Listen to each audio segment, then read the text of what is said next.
Click on blank canvas. Choose a canvas size from here. I just continue with this size. I am using solid fill brush. Choose a color. I am using circle shape to draw a circle. This is our flat color. Now we will add shading. Add a layer top of this layer and clip it. Here I am using fine blender brush. Choose a darker color for dark shadows. Now choose a less darker color.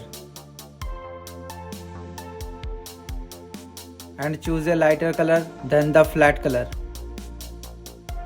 So shading is complete. Now I will blend it.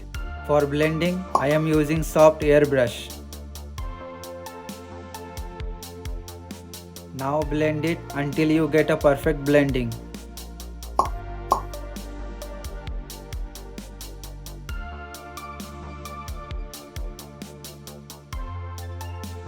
Now add highlight.